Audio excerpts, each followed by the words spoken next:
Hi hello നമസ്കാരം guys, welcome to shy talks with ഫൈ ബഗേഡ്. കുറച്ച് ദിവസങ്ങളായി വീഡിയോ പോസ്റ്റ് ചെയ്തിട്ട് എസ്പെഷ്യലി ബി റിവ്യൂസ് സമയം കിട്ടിയില്ല.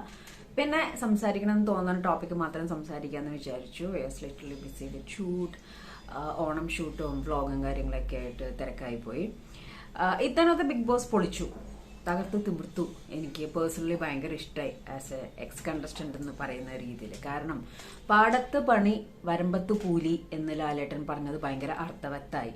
കാരണം എന്ന് വെച്ച് കഴിഞ്ഞാൽ ഈ കഴിഞ്ഞ ദിവസങ്ങളിൽ നടന്ന ടാസ്കും കാര്യങ്ങളെല്ലാം ലൈവ് അപ്ഡേറ്റ് നിങ്ങൾ കാണുന്നുണ്ട്. എനിക്കറിയാം, ഞാനും ഇടയ്ക്കൊക്കെ കാണുന്നുണ്ടായിരുന്നു. ഇവിടെ സംസാരിക്കുന്ന കുറച്ച് കാര്യങ്ങൾ ആകെ മൊത്തം ടോട്ടലി എൻ്റെ ഒരു വീക്കെൻഡ് അഭിപ്രായം എന്നുള്ള രീതിയിലാണ് ഞാൻ സംസാരിക്കുന്നത്. ഫസ്റ്റ് ഓഫ് ഓൾ, എല്ലാവരും കളിക്കുന്നുണ്ട്, നല്ല രീതിയിൽ കളിക്കുന്നുണ്ട്. അനീഷിനോട് എനിക്കൊരു പ്രത്യേക ഇഷ്ടം തോന്നുന്നുണ്ട്. ബിക്കോസ് പുള്ളി പറഞ്ഞ മാതിരി ഗവൺമെന്റ് ജോലിയൊക്കെ കിട്ടി റിട്ടയർ ചെയ്തിട്ട് പുള്ളി ഇരുന്ന് പഠിച്ചു വന്നിരിക്കുന്ന ഒരു സംഭവമാണ്. പുള്ളി അവിടെ ബിഗ് ബോസ് ഒരു സ്റ്റെപ്പ് വയ്ക്കുമ്പോൾ അനീഷ് 2 സ്റ്റെപ്പ് എക്സ്ട്രാ വയ്ക്കുന്നുണ്ട്. അതിന്റെ ഭാഗമായിട്ടാണ് കഴിഞ്ഞ ദിവസം ആ ടാസ്കിൽ സംഭവിച്ചത്. പിന്നെ RJ ബിൻസി ഔട്ടായി. അതിനുശേഷം അവിടെ പല സംസാരങ്ങളും സംസാരിച്ചു.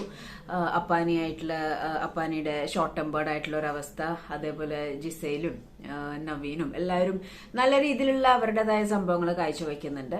ഇപ്പം ദിസ് ടൈം നമ്മുടെ ശാരിക, 2 ശാരികയും, കലാപം ശാരികയും മറ്റേ ശാരികയും ഔട്ടായി. ഡിസേർവിംഗ് വോട്ടായിരുന്നു, ഡിസേർവിംഗ് എവിക്ഷൻ ആയിരുന്നു എന്നാണ് എനിക്ക് പേഴ്സണലി ഫീൽ ചെയ്യുന്നത്. രണ്ടുപേരും പക്ഷെ നിന്നിടത്തോളം അവർക്ക് പറ്റുന്ന രീതിയിൽ കണ്ടന്റ് കൊടുത്തോണ്ടിരുന്നിരുന്നു. ഈ പോകെ കളി മുറുകുമ്പോൾ അതനുസരിച്ചിട്ടുള്ള കണ്ടസ്റ്റൻസ് ആണല്ലോ അവിടെ നിൽക്കേണ്ടത്. പിന്നെ നമ്മുടെ രേണുസുധിയുടെ കാര്യം എന്താ പറയാ, അത് എനിക്ക് തോന്നുന്നു ഒരു സെപ്പറേറ്റ് വീഡിയോയിൽ തന്നെ നമുക്ക് സംസാരിക്കാം. ഇവിടെ എനിക്ക് പറയാനുള്ളത്, ടാസ്ക് വൈസ് ബിഗ് ബോസ് ഇരിക്കാൻ പറഞ്ഞാൽ നിൽക്കണം, അങ്ങനത്തെ രീതിയിലുള്ള ഒരു ജേണിയാണ് ഇത്തവണത്തെ സീസൺ 7ലുള്ളത്. കാരണം പല ടാസ്കിലാണെങ്കിൽ ഇപ്പൊ ശാരികയുടെ, കലാപൻ അവരുടെ ആണെങ്കിലും എടുക്കാൻ പോവാനായിട്ട് റൂമിൽ പോകുന്നു, അവിടെ നിന്ന് ആ വഴി ഔട്ടാവുന്നു. അതേപോലെ തന്നെ തലമുട്ടയടിക്കുന്ന കാര്യത്തിൽ അവരത് തുറന്നു പോലും നോക്കിയില്ല. പക്ഷെ നിങ്ങളോട് ഏത് മുട്ടയടിക്കാൻ പറയുമോ, അങ്ങനെയുള്ള കാര്യങ്ങൾ.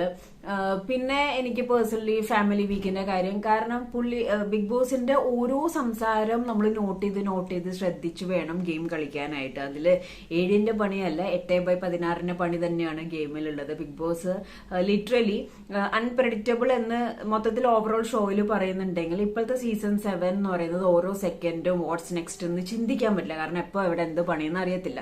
എന്റെ ഇന്നത്തെ ടോപ്പിക്കിൽ മെയിൻ കണ്ടന്റ് ആയിട്ട് വരുന്നത് എന്താന്ന് വെച്ച് കഴിഞ്ഞാൽ, ഫ്ലിപ്കാർട്ട് രൺബീർ കപൂർ തന്നെയാണ്, അതായത് ആര്യൻ. എന്താ മോനെ, എനിക്ക് മനസ്സിലാവുന്നില്ല. കാരണം രൺബീർ കപൂർ എന്ന് ലാലേട്ടൻ പറഞ്ഞെങ്കിലും അങ്ങനെ ഇൻവൈറ്റ് ചെയ്തെങ്കിലും ഇവിടെ പലരും യൂട്യൂബില് ഒരു ഗുമ്മിന് വേണ്ടിയിട്ട് ഒരു പ്രഡിക്ഷനിൽ, എനിക്ക് തോന്നുന്നു ആൻസിഫ് മൂൺലൈറ്റ് ഒക്കെയാണ് ആദ്യം പറഞ്ഞത് രൺബീർ കപൂറിനെ പോലെ എന്നൊക്കെ. ഒരാളുടെ ചായ ഉണ്ടെന്ന് പറഞ്ഞു വെച്ചിട്ട് അത് തലയിൽ കയറ്റി വെക്കേണ്ട കാര്യമൊന്നുമില്ല. അത് അപ്പാനി പറഞ്ഞത് കറക്റ്റാണ്. ഇവൻ ഇത് പറഞ്ഞപ്പോഴേക്കും തമാശയായിട്ടുള്ള കാര്യമായിട്ട് എടുത്തോന്നു. നിലപാടിന്റെ ഹോൾസെയിൽ ബിസിനസ് ഉള്ള ഫ്ലിപ്കാർട്ട് രൺബീർ കപൂർ, നിലപാട് 1, നിലപാട് 2, നിലപാട് 3, നിലപാട് 4, നിലപാട് 5 നമ്മൾ കണ്ടതാണ്. തലമുട്ടടിക്കുന്ന കാര്യത്തിൽ വളരെ വിചിത്രമായിട്ടുള്ള രീതിയിൽ സംസാരിച്ചു. അത് മാത്രല്ല, ഇന്നലെ വന്നപ്പോ ലാലേട്ടനായിട്ട് കളിയാക്കുന്ന രീതി, എന്താ മോനെ, you are in wrong place and you are playing with the wrong person also. Okay, അദ്ദേഹം തന്നെ ചോദിച്ചു, നീ എന്നെ ഊരുവാണോ എന്ന്. അവന് ഇരിക്കുമ്പോൾ ഊരണോ, നിൽക്കുമ്പോൾ ഊരണോ, ബാത്റൂമിൽ പോകുമ്പോൾ ഊരണോ, കുളിക്കുമ്പോൾ ഊരണോ, സോ മച്ച് ഓഫ് ക്വസ്റ്റ്യൻസ്. അത് അവിടെ ഉള്ളവർ തന്നെ ചോദിക്കല്ലേ എന്നുള്ള രീതിയിൽ ഇങ്ങനെ കാണിക്കുന്നുണ്ട്. എണീറ്റ് നിന്നിട്ട് പോലും അല്ല ആരും സംസാരിക്കുന്നത്, മനസ്സിലായോ? അപ്പം രൺബീർ കപൂർ എന്ന് പറയണ കേട്ടു, അത് ഭയങ്കര കാര്യമായിട്ട് തലയിലെടുത്ത് വച്ചേക്കണം. അതേപോലെ മുട്ട തലയിലെടുത്ത് വെച്ചിട്ട് പറയാണ് അവന്റെ ഒരു മുട്ട. ആരാണ് ഈ അവൻ? ബിഗ് ബോസോ അതോ ലാലേട്ടനോ? ലെവലേശം റെസ്പെക്ട് ഇല്ലാതെ ഒരു ടാസ്കിൽ തോറ്റിട്ടാണ് എനിക്ക് ഈ സാധനം എന്റെ തലയിൽ വന്നത്. ഇനിയിപ്പോ ആര്യനെ വെള്ളപൂശി സംസാരിക്കുക, നീ ആരോടി സംസാരിക്കുക എന്നൊക്കെ പറഞ്ഞ് ചോദിക്കാനായിട്ട് കുറെ ചുച്ചു ബേബീസ് ഇങ്ങനെ ഓടി വരും. എന്നാലും എന്റെ അഭിപ്രായത്തിൽ എനിക്ക് ഇന്നലെ ലാലേട്ടനോട് യാതൊരു വിധത്തിലുള്ള റെസ്പെക്റ്റും ഇല്ലാതെയാണ് ആര്യൻ ബിഹേവ് ചെയ്തതായിട്ടാണ് എനിക്ക് പേഴ്സണലി തോന്നിയത്. കാരണം ആ ഒരു ചോദ്യം, അല്ലെങ്കിൽ ഞാൻ അഹങ്കാരത്തോടെ സംസാരിച്ച പോലെ എനിക്ക് തോന്നി എന്നൊക്കെ പറഞ്ഞ ഇന്നലെ വേറൊരു രീതിയിൽ അവിടെ സംസാരം ഉണ്ടായിരുന്നു.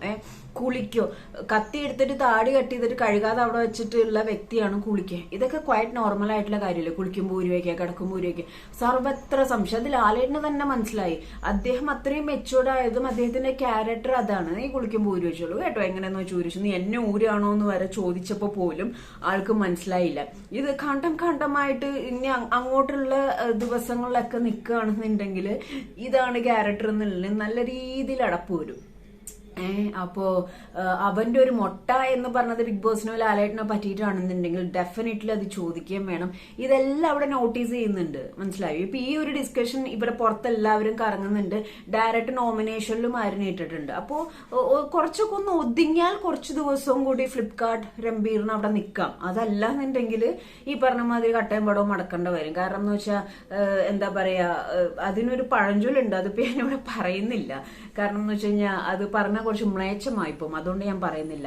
എനിക്ക് ഇന്നലെ ഭയങ്കര ഓക്കോർഡായിട്ട് തോന്നി. നിങ്ങളുടെ അഭിപ്രായം നിങ്ങൾ കമന്റ് ചെയ്യുക. കാരണം ലാലേട്ടന് വരെ മനസ്സിലായി എന്നെ ഊരാണെന്ന് ചോദിച്ചിട്ട് പോലും പിന്നെയും സംശയം മാറുന്നില്ല.